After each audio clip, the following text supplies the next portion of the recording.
David Brown's personality began to form long before he would manipulate others, growing up in California during the 1940s and 1950s. From a young age, David displayed an intense need for control. While he was charming and smart, he always found subtle ways to manipulate people. To his family and friends, he seemed ambitious, even driven, but beneath that ambition was a tendency to dominate and maneuver situations for his own gain. By the time he reached adulthood, David had been through several failed relationships. Each left a unique mark on him, honing his skill in psychological control. He started to develop a pattern in which he was drawn to younger, impressionable women whom he could mold to fit his desires. By the 1970s, David's relationships were more transactional than romantic, and he was never interested in true companionship. Instead, he sought power and compliance. While he worked jobs that gave him financial stability, David had no qualms about using deception and even fraud to get what he wanted. His natural intelligence was always tinged with a certain darkness. This aspect of his personality would lay dormant as he built a seemingly normal life, but it would later become the weapon he used to manipulate his family to tragic ends. When Cinnamon was born in 1970, David initially appeared to be a doting father. Yet, even in her early childhood, he began subtly shaping her to serve his needs. Unlike other parents who fostered independence, David was determined to keep Cinnamon close, sheltering her to the point of isolation. He presented himself as the ultimate authority in her life, and Cinnamon grew up with the idea that her father's happiness and well-being depended on her obedience. As Cinnamon matured, David's influence over her intensified. He instilled a profound sense of duty and loyalty in her, creating a bond that went beyond normal father-daughter affection. For Cinnamon, David was both her protector and her purpose. She wanted nothing more than to see him happy, and David reinforced this idea by consistently making her feel responsible for his emotional state. Any dissatisfaction or anger he expressed seemed to point back to her, and so, from an early age, she was conditioned to prioritize his needs above her own well-being. She wasn't taught self-reliance or confidence. Rather, she learned submission, compliance, and an unwavering loyalty that David would eventually twist to his advantage. David met Linda Bailey in the early 1980s, and she quickly became the next figure in his life to be controlled and shaped. Linda was younger, beautiful, and had a warm personality, which drew David to her almost immediately. For her part, Linda saw in David a mature and intelligent man who offered her stability and charm. She was unaware of his dark tendencies and saw their relationship as a fresh start, full of promise and potential. For the first few months, David played the role of an ideal husband, showering Linda with attention and gifts. However, as soon as they were married, he began revealing his true nature. David's charm took on an edge, and he began dictating the terms of their relationship. He slowly alienated Linda from friends and family, making her feel that he was her only source of support and companionship.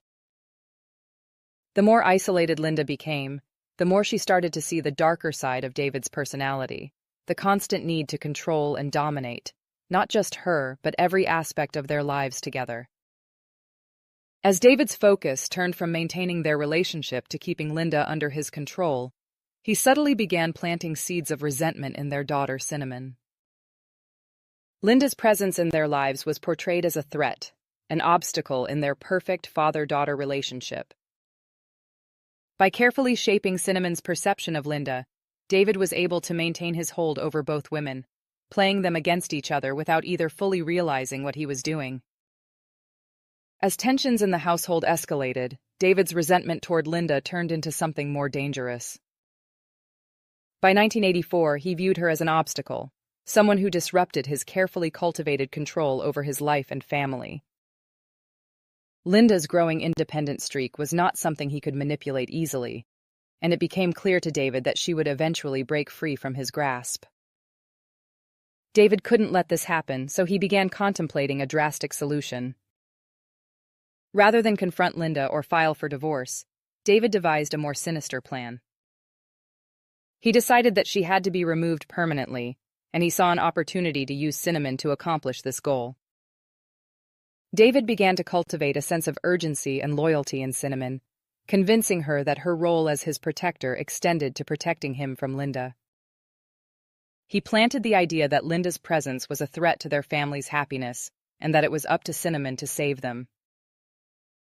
Over the course of weeks, David's influence over Cinnamon became more intense. He subtly mentioned Linda's harmful intentions, and even fabricated stories to make Cinnamon believe that Linda was plotting against them. David's manipulation was so thorough that Cinnamon, who adored her father and trusted him implicitly, began to believe that she had to act to protect him. On March 19, 1985, David's plot reached its grim climax. Under his instruction, Cinnamon entered her stepmother's room with a gun. Her heart raced, and the gravity of her father's manipulation weighed heavily on her, though she couldn't fully comprehend it at the time. David's influence was the force behind each trembling step, and his crafted narrative had convinced her that this was necessary for their family's safety. With little comprehension of what was unfolding, Cinnamon walked up to Linda as she lay defenseless in bed. The room was quiet, and in the stillness she hesitated, but the grip of her father's influence compelled her forward. She raised the gun and, with a mind clouded by his deceit, fired twice, leaving Linda no chance to react. After Linda's murder, David instructed Cinnamon to attempt suicide, coldly viewing her death as the final act that would both deflect suspicion from him and complete his narrative of a disturbed daughter. He left her in the garage, giving her sleeping pills and leaving the gun close by, expecting her to take her own life. When Cinnamon was found the next morning, her suicide attempt had failed, but she remained in a state of confusion and fear, unable to fully understand the horrifying role her father had made her play. She confessed to the murder, believing she had protected her father from the imagined threats he had created. As the dust settled from the tragic events of March 19, 1985, the aftermath left a gaping hole in the Brown household. Cinnamon was now a confessed murderer, taking the weight of the crime upon herself. David's dark cunning had effectively deflected suspicion away from him, allowing him to continue manipulating the narrative. However, this was just the beginning of a calculated effort to maintain control, even in the wake of tragedy. After Linda's murder, David wasted no time in exploiting the situation for financial gain. He promptly filed for Linda's life insurance policy, a move that highlighted his cold detachment from the reality of their family's tragedy. The payout he received was substantial, around $800,000, and instead of mourning the loss of his wife, David viewed it as an opportunity to enhance his lifestyle. He began spending lavishly on extravagant items and indulgent experiences, showcasing a lifestyle that seemed to contradict the horrific crime that had just unfolded. David's spending habits became increasingly reckless. He purchased luxury cars, such as a 1985 Nissan 300ZX, expensive jewelry, and took extravagant trips, all funded by the insurance money. While Cinnamon sat in jail grappling with the consequences of her actions, David continued to live high on the hog, framing his extravagant lifestyle as a means of coping with the tragedy. He presented himself to the outside world as a grieving husband and father, desperately trying to provide for his daughter, even though she was behind bars. As news of David's lavish spending reached Cinnamon, her perspective began to shift. Separated from her father's influence, she started to process the reality of her situation. In jail, the weight of her actions loomed large, and the stark contrast between her confined existence and her father's indulgent lifestyle filled her with resentment. While she was paying the price for the crime, David appeared to suffer no consequences, living a life of luxury funded by the insurance money that should have been tied to the tragic loss of her mother. Cinnamon's realization of her father's true nature began to crystallize. The gifts and comforts he had lavished upon her during their time together now felt hollow. Instead of the loving father she had always believed him to be, she started to see him as the manipulative figure who had orchestrated her descent into darkness.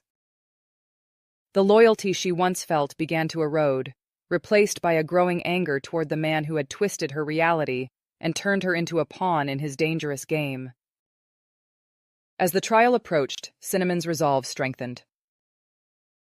She began to contemplate how she could break free from David's grip, recognizing that he had played a significant role in shaping the circumstances that led to the murder.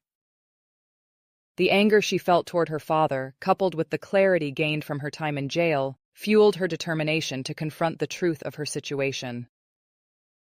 In the courtroom, as evidence emerged about David's lavish spending and manipulative behavior, Cinnamon found the courage to speak out against him.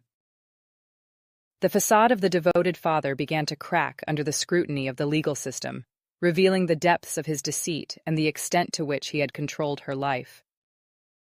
Cinnamon's transformation from a submissive daughter to a young woman ready to reclaim her narrative marked a pivotal moment in the case. It was no longer just about the crime she had committed, but also about the layers of manipulation and control that David had exerted over her life. As the trial unfolded, the courtroom became a battleground for the truth. Cinnamon's transformation from a subdued, compliant daughter to a young woman ready to confront her past was palpable. With each passing day, she gained confidence, standing firm in her resolve to break free from her father's manipulative grasp. The supportive presence of friends and advocates helped her find her voice, allowing her to articulate the depth of David's influence on her actions. During the proceedings, the prosecution meticulously laid out the evidence against David, exposing his lavish spending habits and emotional manipulation. Witnesses testified to the drastic changes in Cinnamon's demeanor over the years, shedding light on how David's control had morphed her into the person who ultimately committed the unthinkable act. The narrative painted a picture of a troubled young woman ensnared in a web of psychological abuse, caught between her father's expectations and her own desires for autonomy. In a pivotal moment, Cinnamon took the stand. With a newfound clarity, she shared her experiences, detailing the extent of David's psychological manipulation. She recounted the fear and confusion that had clouded her judgment, revealing the emotional scars left by a father who had twisted love into a tool for control. The jury listened intently, visibly moved by her testimony. As the trial progressed, public sentiment began to shift, with many rallying behind Cinnamon. People began to see her not just as a murderer, but as a victim of her father's cruelty, deserving of compassion and understanding. After weeks of gripping testimony and emotional revelations, the jury ultimately reached a verdict. In a moment that felt like a weight lifted from her shoulders, Cinnamon was found guilty of a lesser charge, a verdict that recognized her troubled past and the mitigating circumstances surrounding her actions. The judge, acknowledging the psychological turmoil she had endured, sentenced her to 10 years in a rehabilitation facility, rather than a harsh prison sentence. As for David, the evidence of his manipulative behavior and deceitful actions did not go unnoticed. The jury found him guilty of conspiracy to commit murder, recognizing that he had orchestrated the events leading up to Linda's tragic death. He was sentenced to 25 years to life in prison, finally facing the consequences of the twisted game he had played with the lives of those closest to him. Cinnamon spent several years in rehabilitation, working to reclaim her identity and learn how to live independently, free from her father's influence. Through therapy, she gained the tools needed to rebuild her life and began to envision a future where she could embrace her individuality. On March 19, 1995, the day of her release, Cinnamon stepped out into the world as a changed woman. No longer the frightened daughter manipulated by her father's whims, she had emerged with a sense of purpose and a determination to forge her own path. The community that had once viewed her as a pariah now welcomed her back with open arms, recognizing the journey she had taken toward healing and self-discovery. In the years that followed, Cinnamon became an advocate for those who had suffered from similar forms of manipulation and abuse. She spoke publicly about her experiences, sharing her story in hopes of helping others break free from the chains of psychological control. Her journey inspired many, and she worked tirelessly to raise awareness about the importance of recognizing emotional abuse and the long-lasting effects it can have on victims. Today, Cinnamon continues to thrive, embracing her freedom and the life she has built for herself. She has found solace in art and writing, using her creative outlets to express her journey and the lessons learned along the way.